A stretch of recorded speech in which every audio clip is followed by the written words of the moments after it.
Oh. Oh! Oh.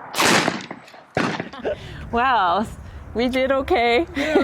Okay under pressure, eh? You know, it's like golf. There's an excuse. There's weather. There's wind. There's nerves. We happen to be standing at the oldest and I'm going to say best club in Canada. It's been on this site since 1882.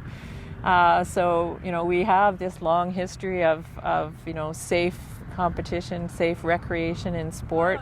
It's very frustrating to me that you hear gun crime, not, you know, violent crime, or it's always gun crime. And it's, you know, it's the criminal, it's not the gun. So for me, when I hear gun, I think, oh, what did you get? Where do we shoot that? You know, what fun can we have at the range with that? And the community that I've built around that, and again, the life I built, you know, with Frank that way.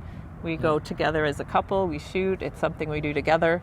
It's like bowling or curling, but just different equipment. That's it. Anyone who wants a handgun or a non-restricted license to own rifles or shotguns, they have to take a 2.5-day course with training, testing, and so on before they're even allowed to go and handle a gun at a gun store or purchase one.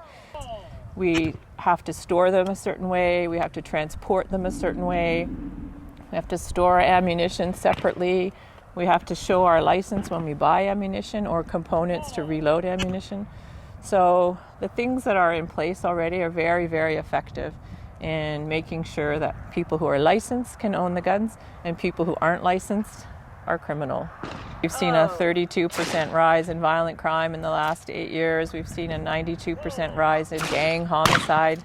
And so people conflate, you know, people who shoot guns for sport or for hunting or who collect with that criminal activity. And for us, you know, I've been licensed, firearm licensed for many decades, of course, and every 5 years we have to renew.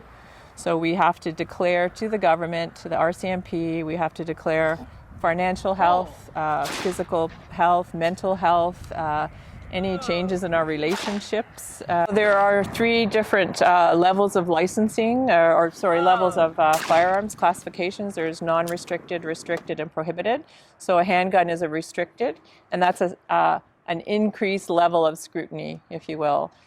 So when someone owns a restricted gun, which would be a handgun generally, you can only shoot it at an RCMP-approved firearms gun range. You can only transport it from your home to that range and back in the most direct route. Criminals are going to be criminals, so they don't legally own a gun. They don't license to own a gun. They don't license to buy ammunition. They are, in 80 to 85% of cases, brought across the border, smuggled, you know, in cars, by drones, across with boats.